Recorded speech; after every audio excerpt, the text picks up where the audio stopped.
Hello students, আজকে তোমাদের কিছু পড়াচ্ছি না, কিছু মোটিভেশন আমার স্টাডি থেকে কিছু তোমাদের মোটিভেশন আজকে আমি দিতে চলেছি। সামনে তোমাদের ডাব্লিউপি এপি এক্সাম আছে, ডাব্লিউপি এসআই আছে, ডাব্লিউপি এক্সাম আছে, ডাব্লিউপিসিএস এক্সাম আছে। সেই তরফ থেকে আমি একটা জবরদস্ত একটা মোটিভেশন তোমাদেরকে দিচ্ছি। ওকে, চলো দেখো।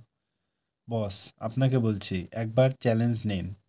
পরিশ্রম কখনো পরিশ্রমীকে বিনা পারিশ্রমিক বিদায় দেয় না। জীবনে বাঁচতে হলে চ্যালেঞ্জ নিয়ে বাঁচুন। জীবন তো একটাই। এই জীবন একবার হারালে সেকেন্ড কোনো চান্স পাবেন না। এই জীবনে পূরণ এই জীবনেই স্বপ্ন পূরণ করুন। ডু অর ডাই বলার দিন শেষ। যা করার তা আপনাকে জীবিত অবস্থায় করে যেতে হবে। তাই আপনি কঠিন ইস্পাতের মতো দাঁড়িয়ে দাঁতে দাঁত চেপে বলি, ডু বিফোর ডাই। কিছু করতে হলে আজকেই করুন, এখনই করুন। সফল ব্যক্তিগুলো সবসময় পাশের বাড়িতে জন্মায় কেন? ACP, magistrate, BCS cadre, manager, এরা সবাই পাশের বাড়ির মানুষ হয় কেন? কেন সেটা আপনি হতে পারেন না? স্বপ্ন তো আপনিও দেখেন, তাহলে আপনার স্বপ্নগুলো কেন অন্যের ঘরে পূরণ হয়? কারণ আপনি স্বপ্ন দেখেন কিন্তু অ্যাকশনে যান না।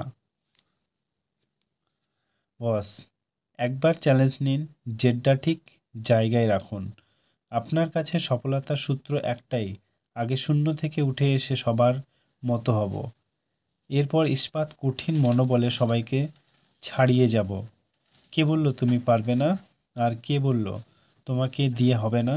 এইসব ভাবনার টাইম নেই বস। স্বপ্ন দেখুন, প্ল্যান করুন, অ্যাকশনে নামুন, দেখিয়ে দিন you are not average, you are the boss, you are unique. আরেকটু চেষ্টা করলেই কাজটা হয়ে যেত। এটা বলে আফসোস করার চেয়ে সর্বোচ্চ চেষ্টা করে ফেললেই তো হয়ে যায়। কোনো কাজ ব্যর্থ হওয়ার পর আমার ভাগ্যটা খারাপ এটা বলার আগে আমি অত্যন্ত একবার নিজের দিকে তাকিয়ে নিজেকে প্রশ্ন করি, আমি কি আসলেই সর্বোচ্চ চেষ্টাটা করেছি? যে কাজটা পারিনি সেই কাজটা কেউ না কেউ ঠিকই পেরেছে। আপনি স্বীকার করেন আর নাই করেন, আপনি বিশ্বাসের সাথে স্বীকার করি, আমার না পারা কাজটা যিনি পেরেছেন তিনি আমার চেয়ে অত্যন্ত এক বিন্দু হলেও বেশি যোগ্য, বেশি পরিশ্রমী। 100 মিটার দৌড়ে উইন্স বোলেট চ্যাম্পিয়ন হওয়া দেখে আপনি কেন এটা ভাবছেন যে তিনি শুধু 100 মিটার দৌড়ালেন? 100 মিটার দৌড়ে চ্যাম্পিয়ন হওয়ার জন্যই তিনি কয়েক হাজার মিটার দৌড় কয়েক বছর ধরে প্র্যাকটিস করছেন। যে হিসাবটা কে করবে? সেই হিসাবটা কে করবে বলো? জীবনটা তো আপনার। আপনার হাত কেটে গেলে রক্ত আপনার হাত থেকেই পড়ে যাবে। ব্যর্থটাও আপনি পান। হাত কাটবেন আপনি আর ব্যথা পাবে অন্য কেউ, এমন তো হয় না। আপনি ব্যর্থ হওয়ার পর হাজারটা অজুহাত দিলেও লক্ষ জনে শুনবে, কিন্তু কেউ আপনাকে সফল করে দিবে না। আলটিমেটলি আপনি ব্যর্থ থাকবেন। আপনি কি পারবেন আর কি পারবেন না তা কেবল আপনিই দেখিয়ে দিতে পারেন।